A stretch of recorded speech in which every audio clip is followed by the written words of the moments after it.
Assalamualaikum warahmatullahi wabarakatuh. Kami perwakilan dari kelompok 2 akan mempresentasikan hasil dari wawancara kami. Sebelumnya izinkan kami perkenalan diri dulu. Saya Clara Valienza Salsabila. Saya Ratu Arsufra.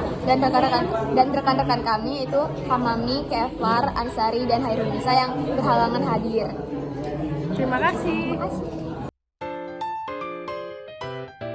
Halo semuanya, jadi hari ini aku sama Aura bakal nanyain Pak Dedi selaku guru sosiologi SMA Negeri 1 Palembang. Halo Bapak. Halo.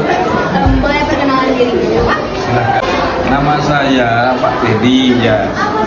Dedi Suryana, yang memang fokus sosiologi ya. Tugas saya di sini sudah hampir 30 tahun ya.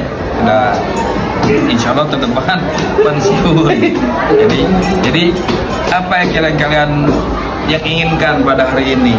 Oke, jadi di sini kami ingin bertanya kepada Bapak, apakah Bapak udah menerapkan kehidupan Pancasila sesuai dengan sila-sila yang ada? Ya, seperti itu sudah diajarkan dari kecil tentang bagaimana ini masalah keadilan, masalah berbagi tugas, masalah saling menghargai, masalah jangan sampai kita adanya tumpang tindih. Keadilan bagaimana? Harus adil dalam bersikap, berbicara, berperilaku, termasuk bertindak. Termasuk keadilan ini adil dalam berbagi. Ya jangan misalkan kita dewe banyak-banyak, ratakan di situ. Dalam segi keyakinan sama melaksanakan karena orang Islam sama-sama ngajak melaksanakan sholat 5 waktu tepat waktu di situ. Masalah sosial jelas karena manusia itu mempunyai kebutuhan bidang ya sosial itu sendiri. Misalnya apa? Perhatian, ya, peneguran kalau ada yang salah, meluruskan kalau ada yang kadang kelihatan tidak benar. Nah di situ ya sebenarnya sudah dilakukan ini sudah karena sudah merasakan bahwa saya kan memang di era-era apalagi zaman dulu ada penataran P4 tentang Pancasila. Jadi menerap di situ. Ya, itu sebenarnya. Termasuk pada kalian juga sama. Adil pada kawan, adil pada misalkan teman atau misalkan baik teman dekat atau dekat adil di situ. Bijaksana dalam memberikan satu hal ini, tidak menjas. Iya benar. Itu ya itu aja sebenarnya. Ya. Jika Pancasila adalah pandangan hidup, bagaimana sikap yang sesuai? Sikap sesuai pandangan hidup, kan yang pandangan hidup berarti harus bermuatan nilai positif kan ya. Jadi kita harus seluruh selaras. Cara berpakaian, pakai seragam, jangan dirubah-rubah. Pakai ini gini jangan. Jadi jangan sampai kita melihat orang lain, oh kata ini pandangan itu gini, tapi kita benar sesuaikan lah. Dimana normal itu berlaku bagi siapa, bukan orang, bagi siapa saja. Kesopanan, ketaatan, keadilan, termasuk misalnya hal-hal berkaitan masalah bagaimana cara menjaga emosi kita dalam keseharian. Nah itu di situ. Kalau bisa kita ya, karena yang paling hidup jangan diumbar hawa nafsu kita, jaga di situ. Maka insya Allah hidup tentram akan tercermin antar bawah dari generasi ke generasi itu sebenarnya. Yang jelas kita punya niat. Niat apa? Niat baik itu saja sebetulnya. Simple kan? Nah iya. Cukup? Nah, ya. Terima kasih Pak Dedi. Assalamualaikum Bapak. Waalaikumsalam. Bisa saya bantu nak? Ya, sebelumnya kami mohon izin ya Bapak Iya. untuk nanya-nanya Bapak. Boleh. Sebelumnya boleh nggak Bapak perkenalan diri dulu? Oh ya, kenalkan nama saya Andrianto.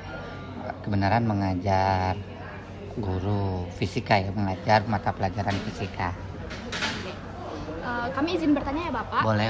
Menurut Bapak, bagaimana cara Pancasila menyatukan segala perbedaan yang ada pada masyarakat, seperti keberagaman agama, suku, budaya, maupun ras?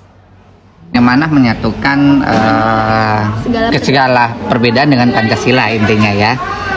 Pancasila itu adalah salah satu penyatu ya, penyatu untuk seluruh kepentingan dari warga Indonesia. Masalah beragama, masalah berpendapat, kemudian saling ya, terutama dalam bersikap keadilan, kemudian saling menghargai. Disitulah saudara sebenarnya Pancasila itu salah satu perekat seluruh komponen anak bangsa yang ada di Indonesia, dan itu tidak ada secantik secanggih Pancasila yang undang-undang kita sudah menjamin bahwa Pancasila adalah dasar negara Indonesia dan tidak ada negara lain yang menggunakan Pancasila, hanya Indonesia. Ya. Selanjutnya pertanyaan kedua ya Bapak. Ya. Bagaimana cara menanamkan nilai dalam Pancasila kepada generasi muda? Nah, hal yang sederhana itu bisa dilakukan dalam proses pembelajaran. Misalnya, dimulai dengan belajar pertama itu mulai dengan berdoa, itu mengamalkan Pancasila yang pertama.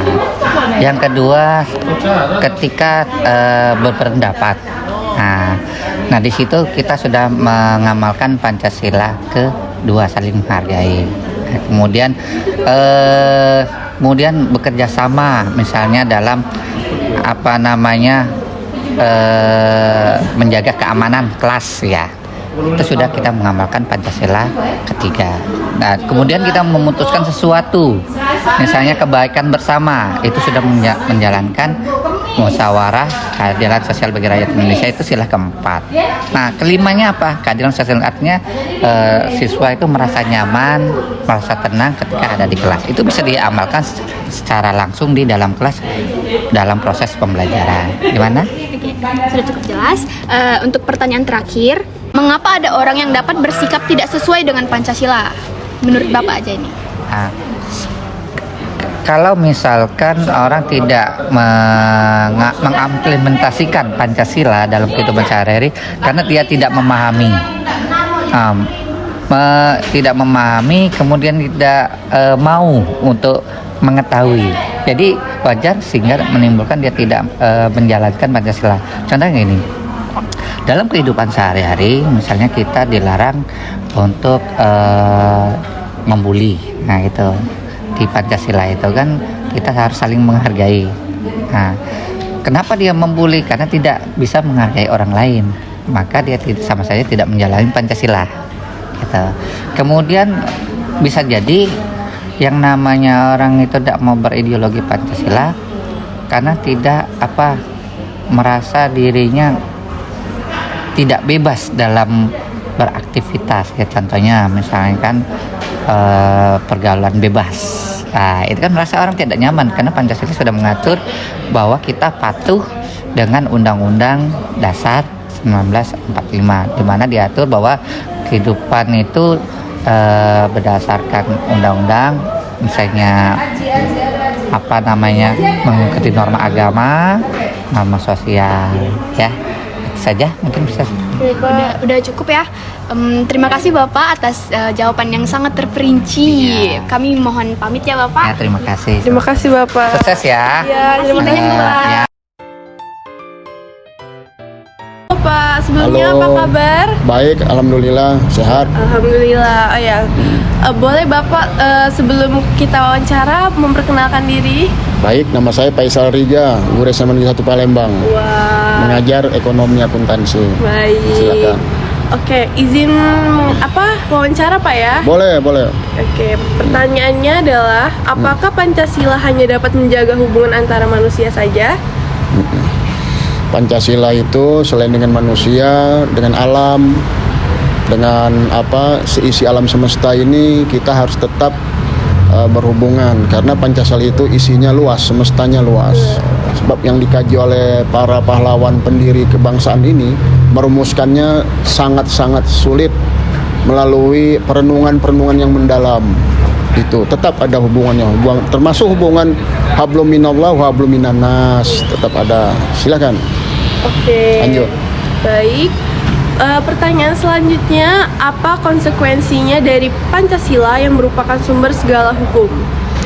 Ya, konsekuensinya bagi masyarakat yang taat hukum tetap menjalankan kehidupannya sehari-hari sesuai konsekuensi hukum. Kalau dia baik, dia berarti mengamalkan Pancasila secara baik.